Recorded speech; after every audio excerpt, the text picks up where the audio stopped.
आज के इस महत्वपूर्ण कार्यक्रम में मेरे साथ मंच पर उपस्थित भारत के शिक्षा मंत्री श्रीमान धर्मेंद्र प्रधान जी, श्री राजीव चंद्रशेखर जी, श्रीमती अन्नपूर्णा देवी जी,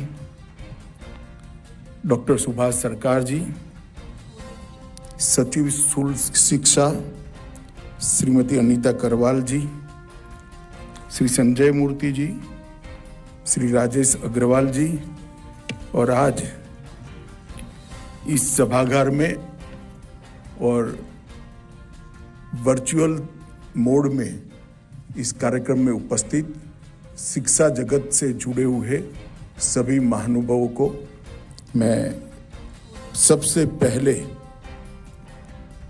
शिक्षा नीति के नई शिक्षा नीति, हमारी जो राष्ट्रीय शिक्षा नीति 2020 है, इसके जन्मदिन के अवसर पर बहुत बहुत शुभकामनाएं और बधाई देना चाहता हूं। मित्रों, आज जब ये आयोजन हो रहा है तब शिक्षा नीति को, राष्ट्रीय शिक्षा नीति 2020 को सभी लोग अलग अलग दृष्टि से देखते हैं। किसी को इसमें कौशल विकास के माध्यम से रोजगारी की संभावनाएं बढ़ेगी ऐसा दिखाई पड़ता होगा। किसी को प्राथमिक शिक्षा को बल देकर बच्चों की अभिव्यक्ति को, बच्चों की क्षमताओं को एक मंच देने का माध्यम दिखाई पड़ता होगा। किसी को दुनिया भर की टेक्नोलॉजी को हमारी शिक्षा व्यवस्था में स्वीकृत करने का, इसको स्वीकार करने का माध्यम इस शिक्षा नीति दिखाई पड़ती होगी। किसी को देश भर के अनेक बेरोजगारों की समस्याओं का समाधान इसमें दिखाई पड़ता होगा। किसी को मेडिकल साइंस, इंजीनियरिंग और R&D के क्षेत्र के अंदर, हर क्षेत्र के R&D में, अनुसंधान में बहुत अच्छा रॉ मटेरियल, बहुत अच्छे विद्यार्थी हमें मिलेंगे ऐसा दिखाई पड़ता होगा। और किसी को लगता होगा कि प्राथमिक शिक्षा से लेकर जब स्टूडेंट शिक्षा छोड़ता है तब तक पूरी शिक्षा व्यवस्था के बीच में शिक्षा नीति से सामंजस्य बनेगा, यह भी दिखाई पड़ता होगा। परंतु मैं देखता हूं कि मोदी जी के नेतृत्व में राष्ट्रीय शिक्षा नीति 2020 ये महान भारत की रचना की नींव है और ये शिक्षा नीति महान भारत रचना का कारण बनने वाली है। क्योंकि कोई भी देश, कोई भी राष्ट्र जमीनों से नहीं बनता, नदियों से नहीं बनता, पहाड़ों से नहीं बनता है, कल कारखानों से नहीं बनता है, मकानों से नहीं बनता है। कोई भी राष्ट्र बनता है उसके नागरिकों से बनता है और उसके नागरिकों से मिली हुई जो जनता बनती है, इसकी संस्कृति और संस्कार से राष्ट्र का निर्माण होता है। और मैं मानता हूं कि नई राष्ट्रीय शिक्षा नीति ये प्रतिभावान नागरिक बनाने की मूल कल्पना के साथ बनाई गई शिक्षा नीति है। मित्रों, आज मैं यहां किसी भी चीज का क्रिटिसिज्म करने के लिए नहीं आया हूं, मगर अभी की व्यवस्था के अंदर जो रिक्तियां हैं, जो लूफहोल्स हैं, उसको मैं अगर सामने नहीं रखता हूं तो राष्ट्रीय शिक्षा नीति 2020 को समझने में हमें बहुत तकलीफ आई। शिक्षा का उद्देश्य धर्मेंद्र भाई ने कहा 1835 में क्लार्क्स बनाने का हो सकता है। शिक्षा का उद्देश्य ऐसे नागरिक बनाना जो उनकी शासन को अनेक साल तक चलाए, हो सकता है, मगर आजाद भारत का शिक्षा का उद्देश्य हो सकता है क्या? आजाद भारत की शिक्षा का उद्देश्य नहीं हो सकता है। स्वामी विवेकानंद जी ने बहुत कम शब्दों में बहुत अच्छे तरीके से शिक्षा का उद्देश्य आलेखित किया था। जो शिक्षा आम जन को जीवन के संघर्ष के लिए समर्थ नहीं बनाती है, जो शिक्षा बच्चे को चारित्रवान नहीं बनाती है, जो शिक्षा परोपकार का भाव बच्चे में पैदा नहीं करती है, और जो शिक्षा बच्चे में सिंह जैसा साहस पैदा नहीं करती है, वो शिक्षा कहलाने के लायक नहीं है। और इस शिक्षा के सभी उद्देश्यों को सिद्ध करने के लिए मोदी जी ने बहुत मंथन के बाद, मुझे मालूम है पूरी प्रक्रिया लाखों लोगों से चर्चा हुई है, कोई ब्लॉक ऐसा नहीं होगा, कोई जिला ऐसा नहीं होगा जहां से सुझाव नहीं आया होगा।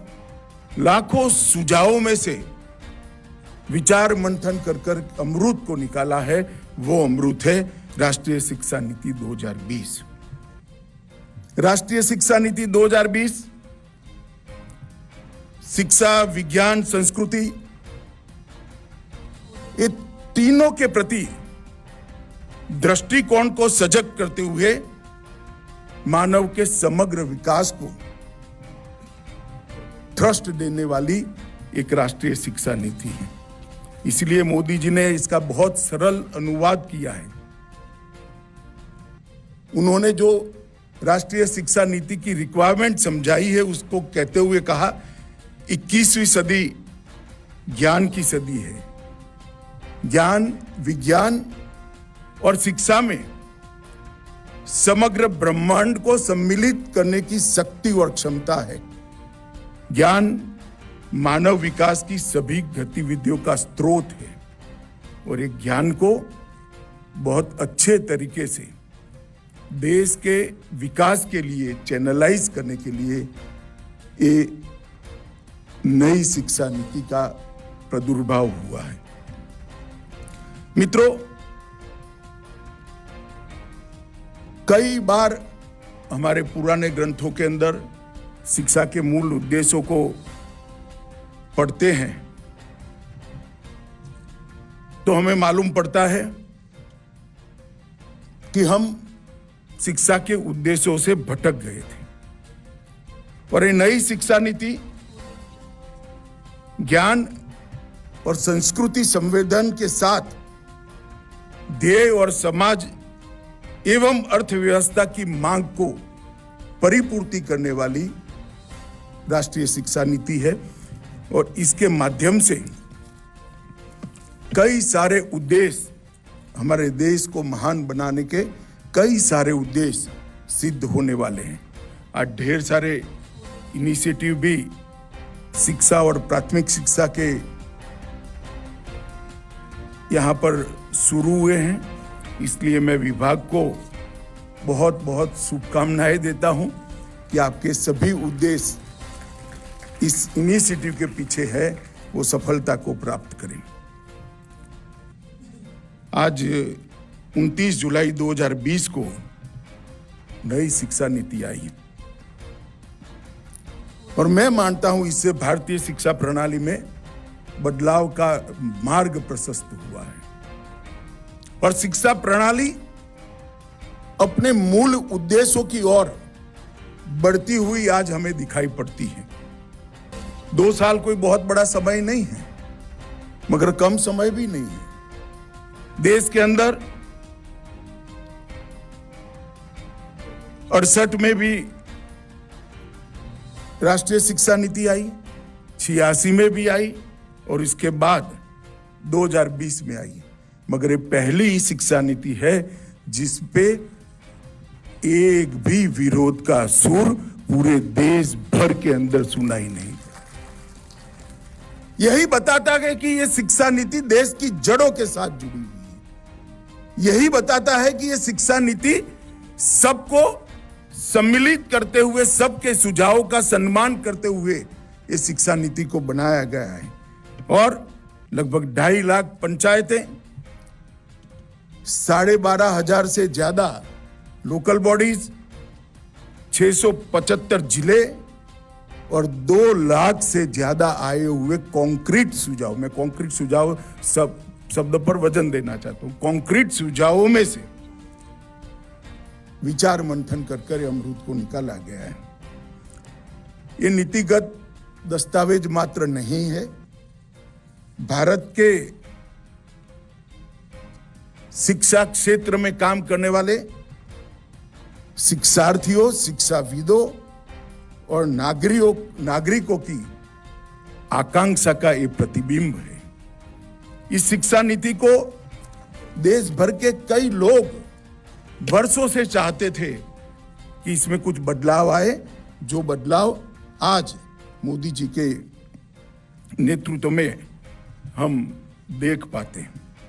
मित्रों, ये 2 साल में कोरोना होने के बावजूद इसके बारे में एक व्यापक बज़ क्रिएट हुआ है और मेरे जैसे व्यक्ति को ये जो बज़ क्रिएट हुआ है, इसको मैं बहुत आशा के साथ देख रहा हूं कि जो बज़ क्रिएट हुआ है उसी में ही नई शिक्षा नीति की सफलता के बीज है।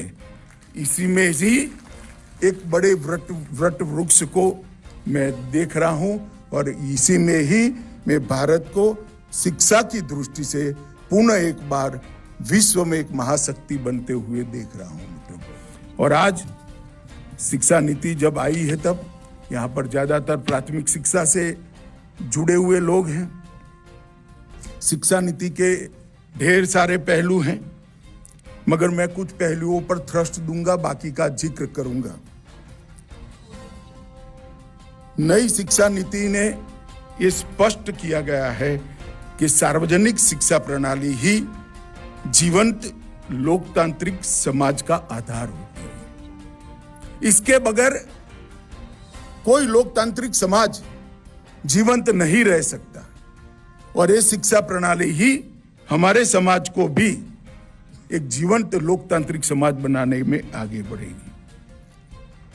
ये शिक्षा नीति को बारीकी से पढ़े तो उसकी जड़ें तो भारतीयता के साथ जुड़ी हैं, इसकी जड़ें भारतीय संस्कृति के साथ जुड़ी हैं, इसकी जड़ें भारतीय भाषाओं के साथ जुड़ी है, इसकी जड़ें भारतीय ज्ञान परंपरा के साथ भी जुड़ी है।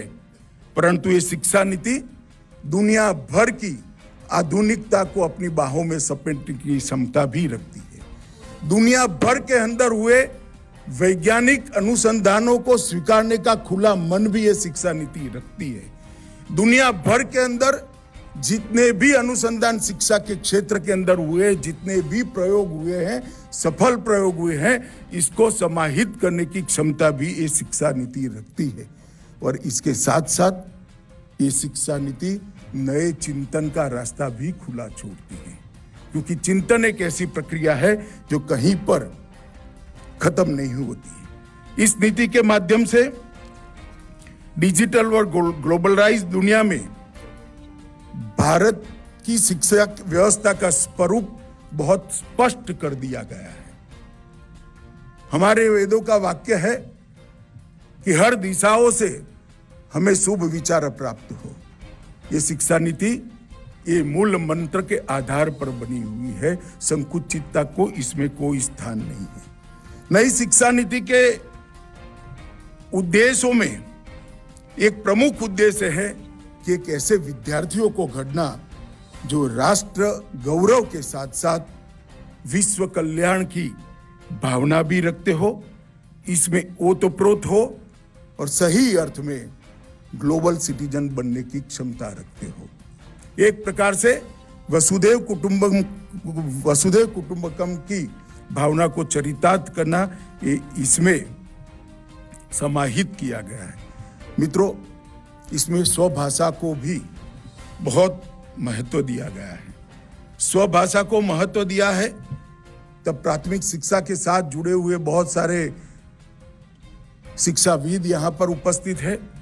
मुझे आपको स्वभाषा का महत्व समझाने की जरूरत नहीं है। कम नसीब से, दुर्भाग्य से हमारे देश को भाषा को मन की क्षमता के साथ, बुद्धि के साथ जोड़कर देखा गया। भाषा बुद्धि का परिचायक नहीं है, मन की क्षमता का परिचायक नहीं हो सकती। भाषा व्यक्ति की क्षमता का परिचायक नहीं हो सकती, इसकी विचारने की, चिंतन करने की क्षमता का परिचायक नहीं हो सकती। भाषा तो सिर्फ अभिव्यक्ति है। क्षमता, चिंतन, ये कोई भी बच्चा अपनी मातृभाषा में ही सबसे अच्छा कर सकता है। ये हमारी नई शिक्षा नीति का एक आधार बिंदु है और इसके अभाव में हमने बहुत कुछ गंवाया है। जब बच्चा बड़ा होता है तो सबसे पहले वो अपनी माँ की भाषा में, अपनी मातृभाषा में ही सोचने की शुरुआत करता है। उसके अंदर मौलिक चिंतन की प्रक्रिया अपनी मातृभाषा में ही होती है। जब उसकी प्राथमिक शिक्षा मातृभाषा के परे किसी और भाषा से होती है, उसी वक्त उसकी मौलिक चिंतन क्षमता को हम कुंठित कर देते हैं, कुत्सित कर देते हैं। इसके आसपास में जो समाज है, इससे एक प्रकार से हम काट देते हैं उसको।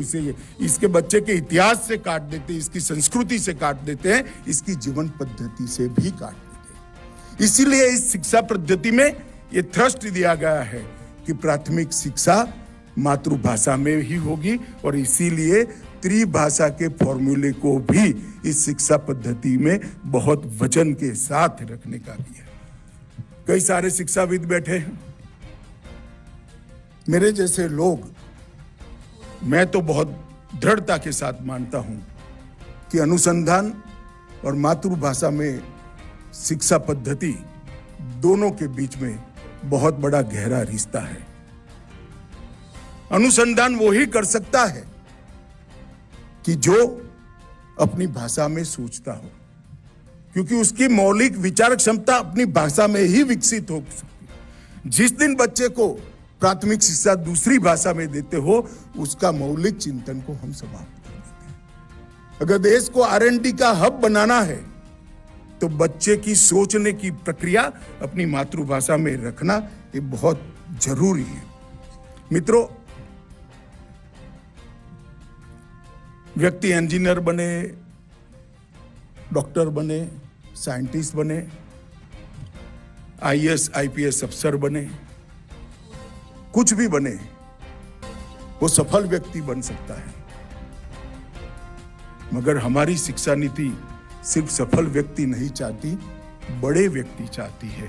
जो व्यक्ति खुद को बड़ा बनाए, और खुद को बड़ा बनाना है तो उसकी चिंतन करने की क्षमता को बढ़ाना पड़ेगा, उसकी मन की क्षमता को बढ़ाना पड़ेगा, उसकी स्मरण शक्ति को बढ़ाना पड़ेगा, इसके तर्क मतलब लॉजिक्स को बढ़ाना पड़ेगा, इसके विश्लेषण मतलब एनालिसिस को बढ़ाना पड़ेगा, इसकी निर्णय क्षमता को धार देनी पड़ेगी, इसको डिसीजन मेकर बनाना पड़ेगा, इसकी नीति के बारे में सोचने की दृष्टि को जागरूक करना पड़ेगा और नीति के आधार पर निर्णय लेकर क्रियान्वयन करने की भी क्षमता उसमें डालनी पड़ेगी। अगर ये प्रक्रिया पूरी नहीं होती है तो कोई भी व्यक्ति बड़ा व्यक्ति नहीं बन सकता। रटे रटाए ज्ञान से मार्क्स बढ़ सकते हैं, रटे रटाए ज्ञान से नौकरी भी मिल सकती है, रटे रटाए ज्ञान से अच्छे से बनाए हुए नियमों से नौकरी कर आप रिटायर्ड भी हो सकते हो।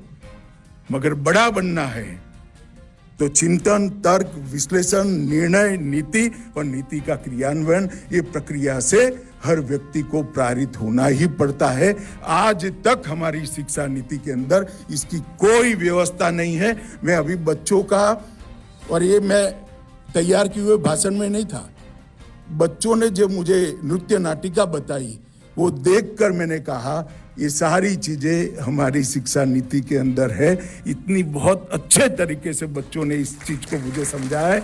मैं बच्चों को और उनको तैयार करने वाले सभी शिक्षकों को भी बहुत बहुत साधुवाद देना चाहता हूँ। और ये हमारी मूल शिक्षा पद्धति का हिस्सा है, भारतीय शिक्षा पद्धति का है।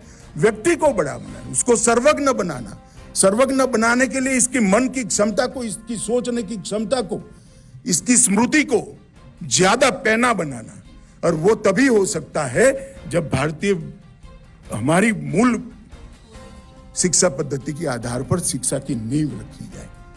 आप लोगों को शायद ये दिखाई नहीं पड़ता होगा, शिक्षा पद्धति को शायद 90 पेज या 100 पेज का दस्तावेज आपने दिखा है।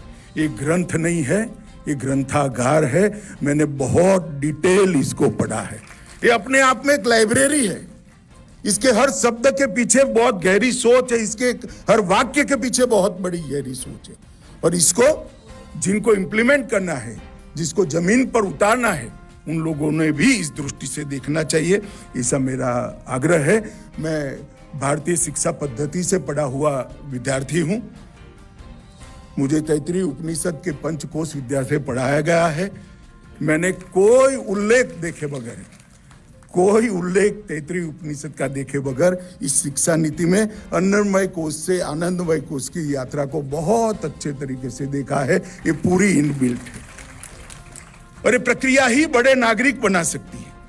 वो प्रक्रिया ही मन की शक्ति को बढ़ा सकती है। नैतिकता को आरोपित, मतलब नैतिकता का पौधा बच्चे के मन में बना सकती है।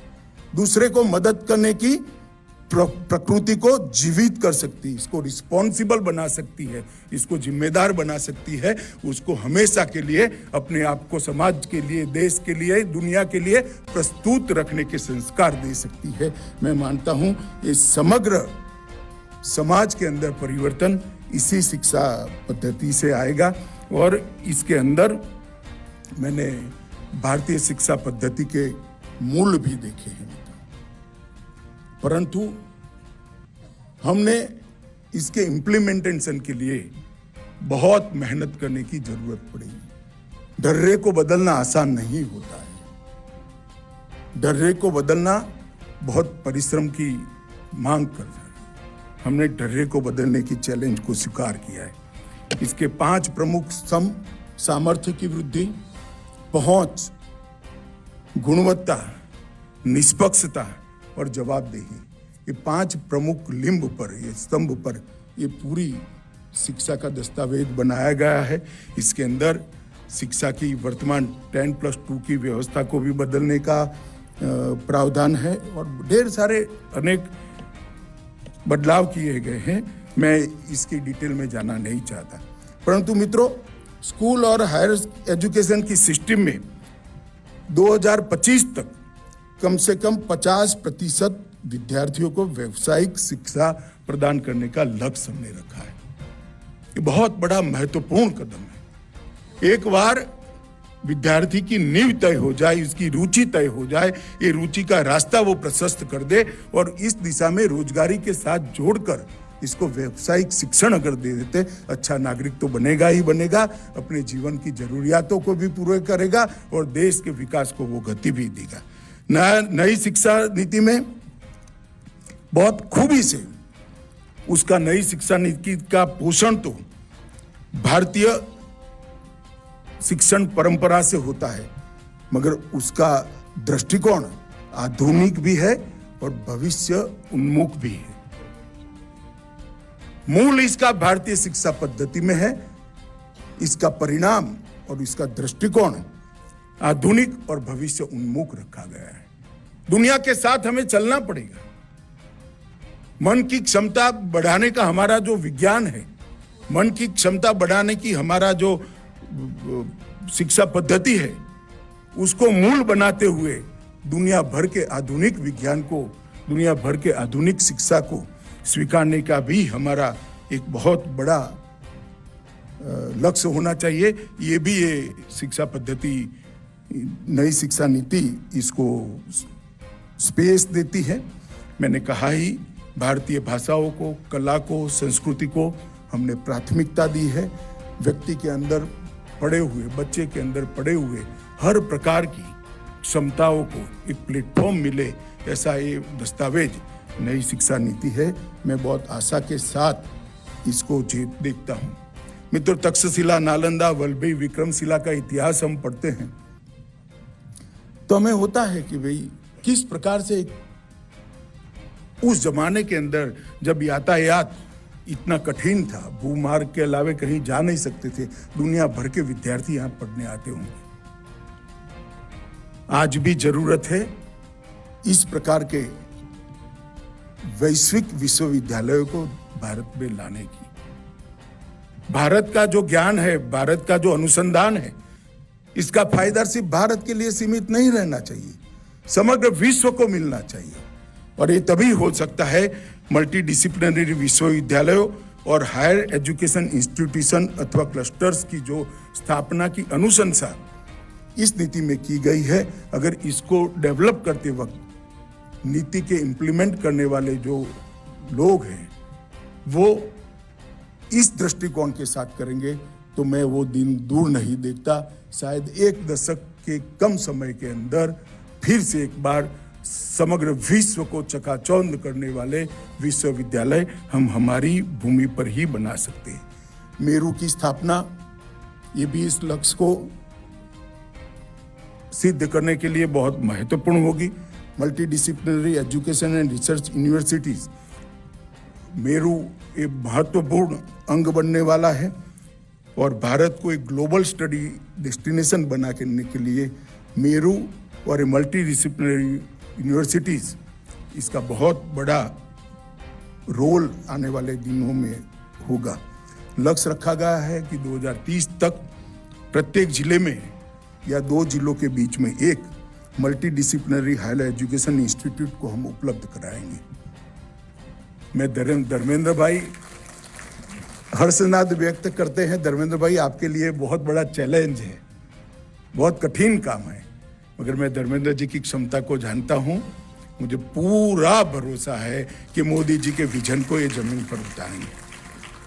मित्रों, भारत की जीवंत अर्थव्यवस्था को हमारे देश की रिक्वायरमेंट को समझते हुए, हमारे देश की आबादी को, हमारे देश की जनसंख्या को कंसीडर करते हुए एक नई अर्थव्यवस्था बनाने का बीज भी इसके अंदर मैं देख रहा हूं। नई शिक्षा नीति के अंदर नॉलेज क्रिएशन और रिसर्च, ये 2 बिंदुओं को नई शिक्षा नीति बहुत अहम महत्व दिया है।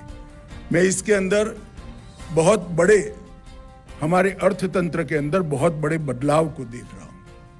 आज जो कमी है वो यही है।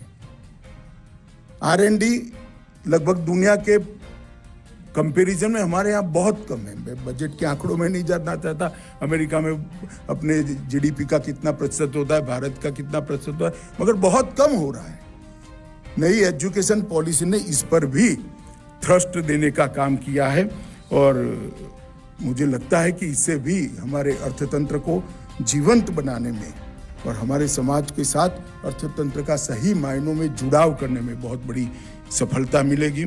मित्रों, आज मैं राज्य के भी कुछ अफसर हैं, मैं वो सभी को कहना चाहता हूं कि राज्यों के सहयोग के बगैर हमारी राष्ट्रीय शिक्षा नीति 2020 सफल हो ही नहीं सकती। मोदी जी ने जो टीम इंडिया का एक कल्पना दिया है, ये राज्य और केंद्र नहीं है, केंद्र और राज्य मिलकर एक टीम बनती है, वो टीम इंडिया है। अगर पूरी टीम इंडिया नहीं लगती है तो राष्ट्रीय शिक्षा नीति 2020 जमीन पर नहीं उतर सकती। इसलिए मेरा राज्यों के सभी अधिकारियों से भी अनुरोध है कि आपने अपने अपने राज्य के अंदर भी नई शिक्षा नीति को जमीन पर उतारने का रोड मैप अब तक तय हो चुका है काफी राज्यों का, मुझे मालूम है। मैं मुख्यमंत्री भी जो मिलते हैं मेरी पार्टी के अलावे हैं, उनको भी पूछताछ करता हूं जब मिलते हैं तब। काफी लोग उत्साह से इसको देख रहे हैं, परंतु यहाँ जो शिक्षा के क्षेत्र के साथ जुड़े हुए राज्य के अधिकारी उपस्थित हैं, उनको मैं जरूर कहना चाहूंगा, आप भी इसका एक बहुत बड़ा रोड मैप बनाइए।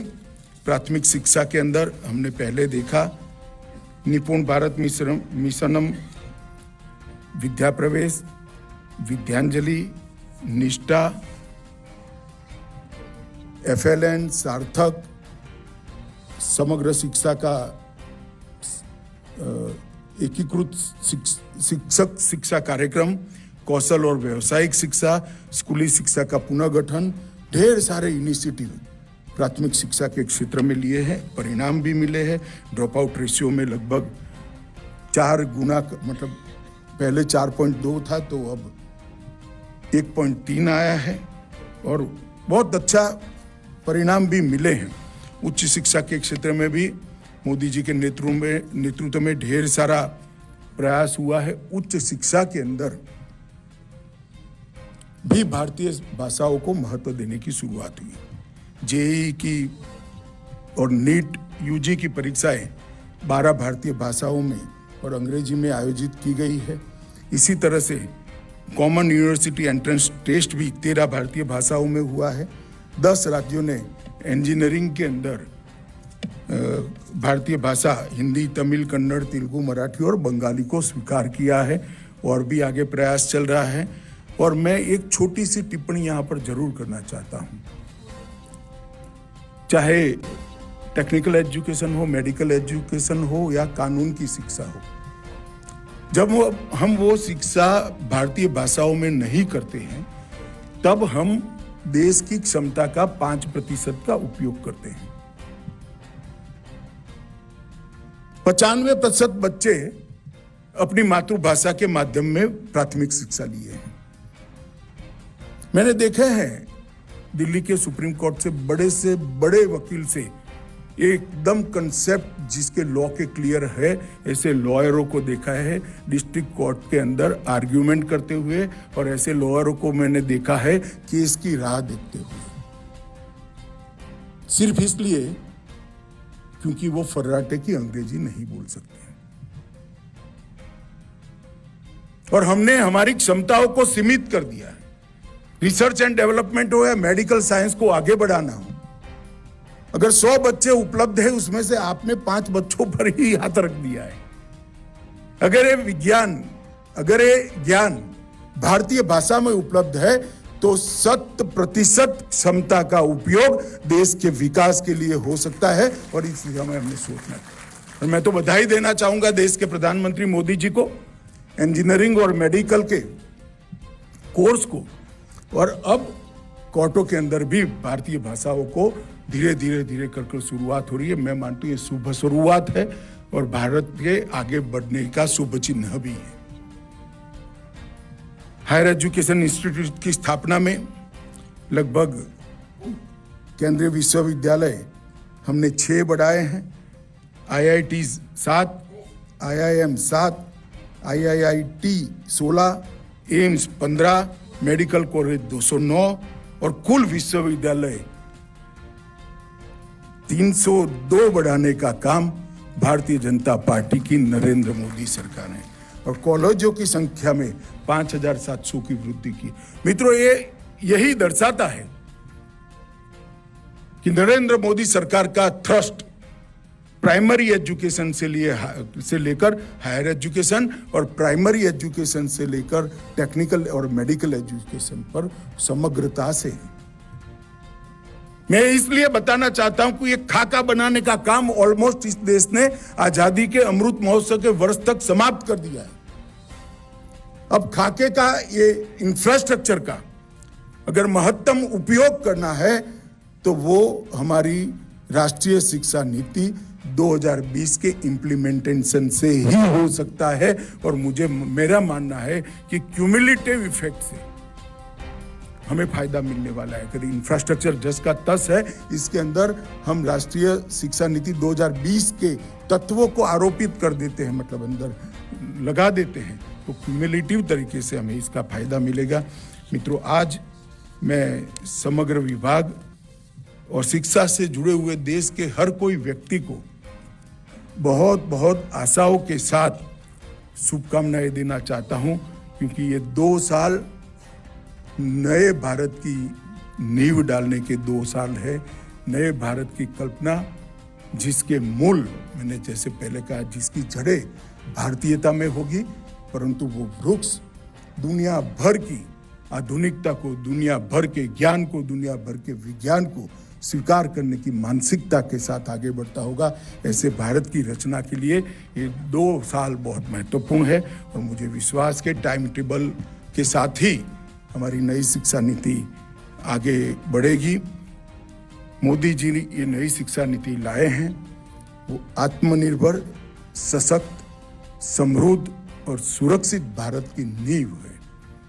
हमने इस बात को बहुत मन से लगाकर शिक्षा नीति के इम्प्लीमेंटेशन में लगना पड़ेगा, क्योंकि ये शिक्षा नीति जो मोदी जी लेकर आए हैं हर बच्चे तक पहुंचकर बच्चे का भविष्य संवारने का एक बहुत बड़ा साधन है। बच्चे को सर्वज्ञ बनाने का, बच्चे को बड़ा व्यक्ति बनाने का, एक उम्दा इंसान बनाने का ये माध्यम है। हमें इसमें कोई कसर नहीं छोड़नी चाहिए, क्योंकि धर्मेंद्र भाई पूरे शिक्षा जगत का प्रतिनिधित्व कर रहे हैं। उनको और शिक्षा जगत के साथ जुड़ी हुई पूरी देश भर के शिक्षाविदों को बहुत बहुत बधाई और आने वाले समय के लिए शुभकामना देकर मेरी बात को समाप्त करता हूं। वंदे मातरम।